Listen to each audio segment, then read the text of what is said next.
Halo teman-teman, balik lagi sama aku Andi from Zero Code. Jadi hari ini aku akan membuat konten bagaimana caranya menggunakan rumus-rumus Excel, yang tentunya rumus-rumus Excel yang kali ini aku bagikan adalah rumus-rumus yang sering digunakan di dunia kerja, tentunya pada bidang administrasi.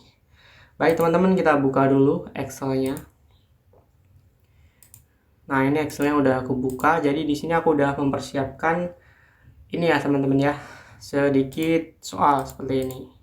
Nah, nanti rumus yang akan kita gunakan adalah sebanyak ini, 17 rumus yang akan aku kasih tahu ke kalian bagaimana cara penggunaannya seperti itu.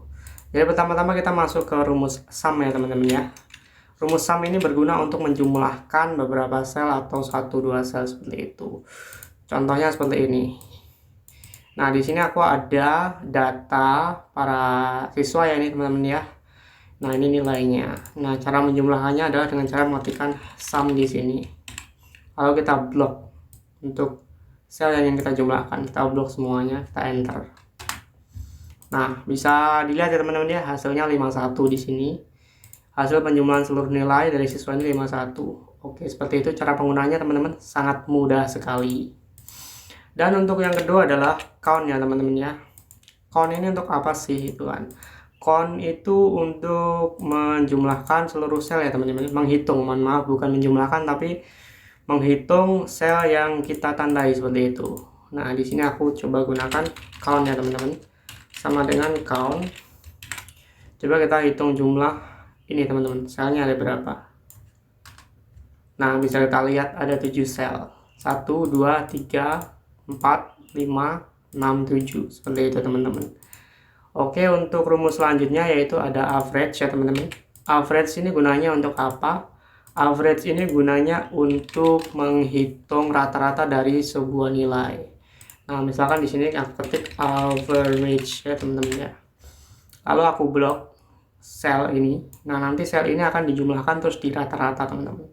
Aku enter. Nah, dia ketemu 7,28 sekian ya teman-teman ya. Nah, yang keempat apa teman-teman? Rumus if. Nah, if ini adalah rumus logika ya teman-teman ya, rumus pengandaian seperti itu. Nah, ini cara menggunakannya seperti ini. Misalkan aku di sini tambahin kolom keterangan ya teman-teman ya, keterangan di sini. Nah, di sini akan aku coba cek nih teman-teman. Di sini ada tabel yang merepresentasikan dari setiap nilai yang ada. Ini misalkan nilai di atas 9 ya teman-teman ya, dia akan mendapatkan A. Nah, aku akan menggunakan tabel ini untuk pengkondisian dari nilai ini teman-teman. Nah, cara menggunakan rumus if adalah kita ketik sama dengan if di sini. Kita tandai sel yang ingin dicek kondisinya. Nah, misalkan jika D3 ini nilainya lebih dari ini teman-teman, lebih dari 9 ya, kita tulis lebih dari 9, maka dia nilainya A, keterangannya itu. Terus kita lanjutkan statement selanjutnya. Jika misalkan D3 ini lebih dari 8, maka nilainya dapat B. Selanjutnya teman-teman, jika ini D3, mohon maaf keliru, jika D3 lebih besar daripada 7, maka dia jawabannya apa? Kasih if lagi di sini, mohon maaf. If D3 ya teman-teman ya. D3 ini keliru, C3 ini. Ganti D3. Nah, jika D3 lebih besar daripada 7, maka dia jawabannya yang C, keterangannya yang C.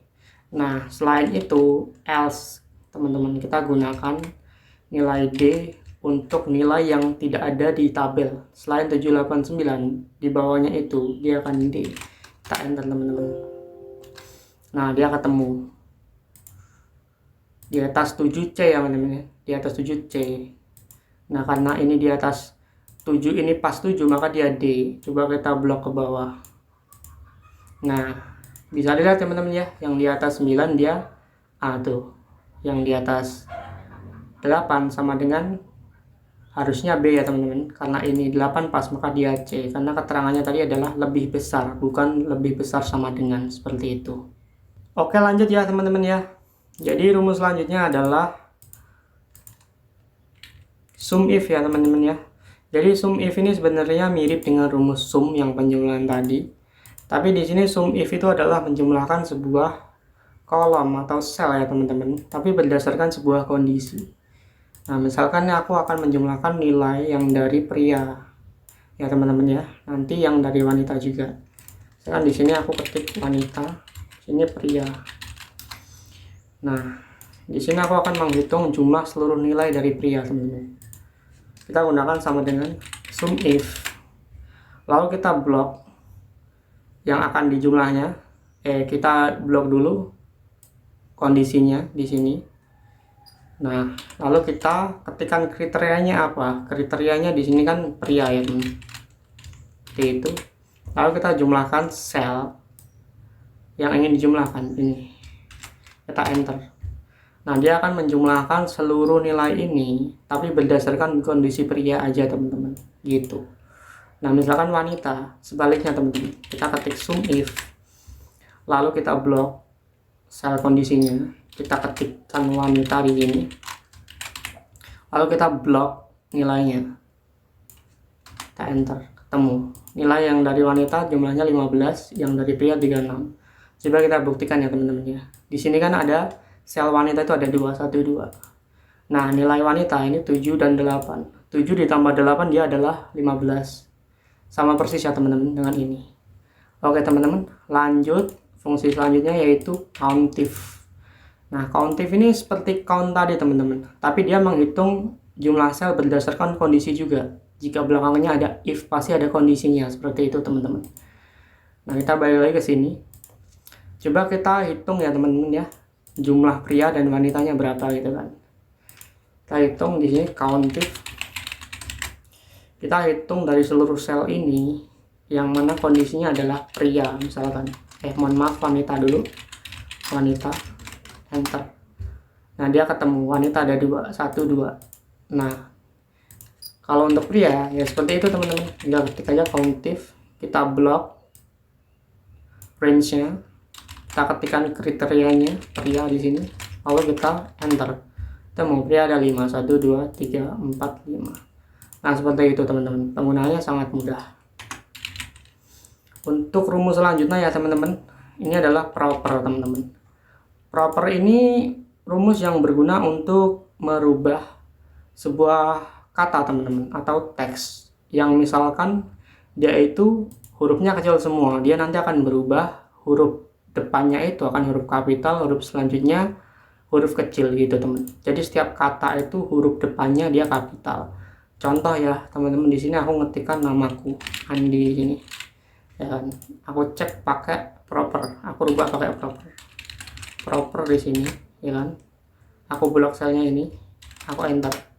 Nah, dia akan merubah nilai atau merubah kata ini huruf depannya menjadi huruf kapital, seperti itu teman-teman. Aku delete ya teman-teman ya, seperti itu. Selanjutnya adalah fungsi upper teman-teman. Nah, upper ini berfungsi untuk merubah teks kecil atau teks yang mini ya teman-teman ya. Misalkan Andi di sini ya kan, aku pakai upper ya di sini, sama dengan upper. Aku blok di sini kan, aku enter. Nah, dia akan berubah menjadi besar. Jadi dari huruf kecil menjadi huruf kapital semua, seperti itu teman-teman. Dan selain itu ada fungsi yang namanya lower teman-teman.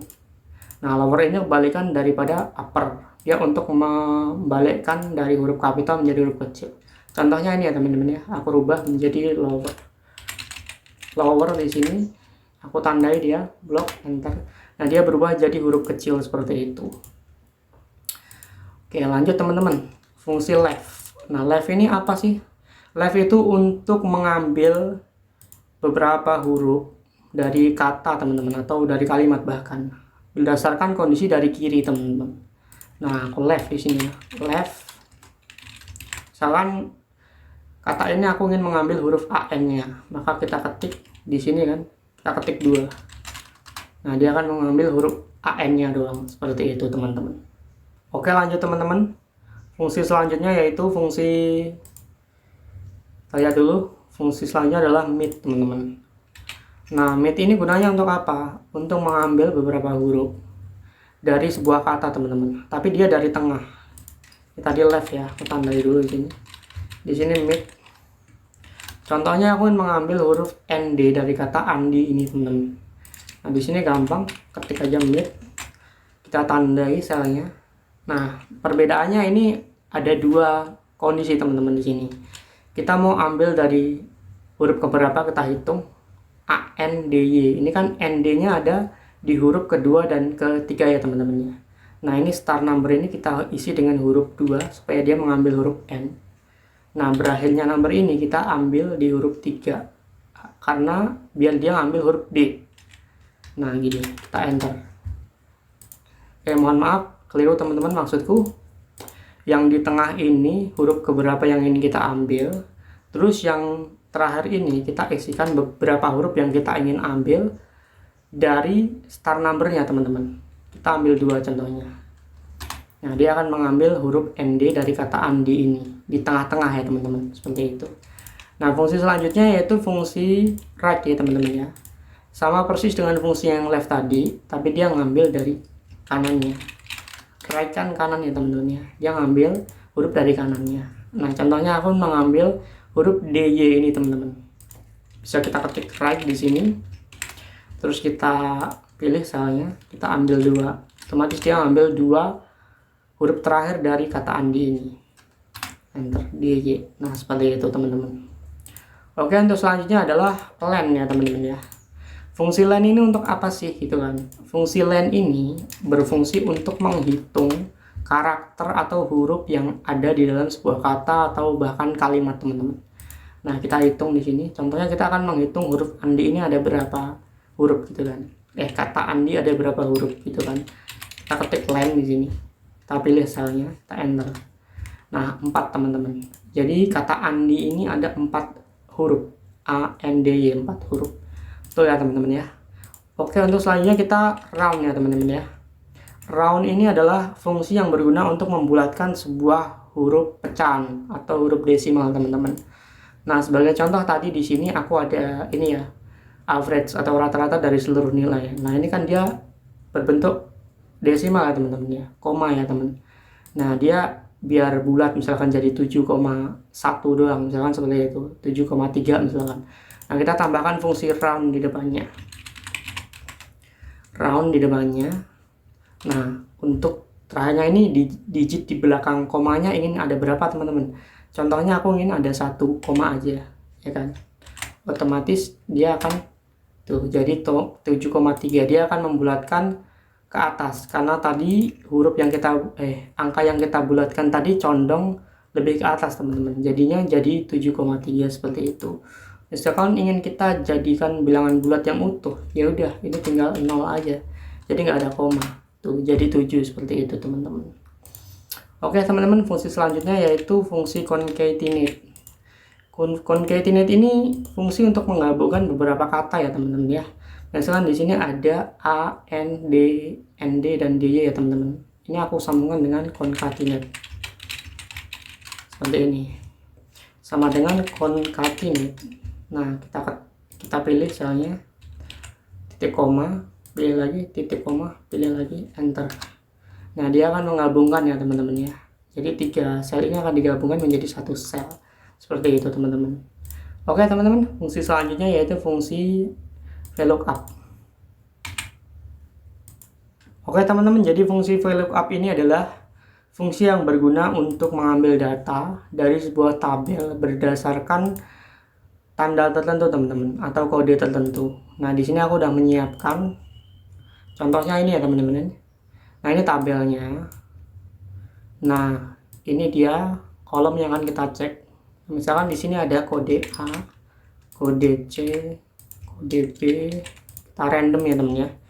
Ada B, ada C, misalkan di sini ada A, terus ini ada B. Tabel lagi di sini. Nah, kita akan cocokkan kode ini dengan kode ini. Lalu kita akan ambil namanya teman-teman sesuai kode ini. Di sini kan ada jika kode A maka dia HP, kode B dia laptop, kode C dia komputer teman-teman. Nah, bagaimana caranya kita mengambil data dari tabel ini untuk kita sesuaikan di sini teman-teman. Nah, ini kita menggunakan fungsi VLOOKUP. Kita ketik VLOOKUP di sini. Nah, kita pilih sel yang menjadi acuannya ini ya teman-teman, lalu kita blok tabelnya. Jangan lupa kita di sini kunci dengan absolut dulu, ketik F4 biar dia kekunci untuk tabelnya. Nah, lalu kita pilih untuk kolomnya kolom keberapa. Nah, nama ini kan ada di kolom kedua ya teman-teman. Nah, hitungnya dari sini 1, 2, 3. Kita ketik kolom kedua di sini. Nah, untuk ininya teman-teman, kita pilih yang false ya teman-teman, agar dia nilainya sama persis. False itu bisa kita ketikkan 0 di sini. Nah, lalu kita enter. Nah, dia akan mengambil data di sini berdasarkan kodenya teman-teman. Jika A maka HP itu. Nah, lalu kita copy aja ke bawah. Nah, dia akan mengambil data sesuai teman-teman. Seperti itu. Jika C maka komputer, jika B sama dengan laptop.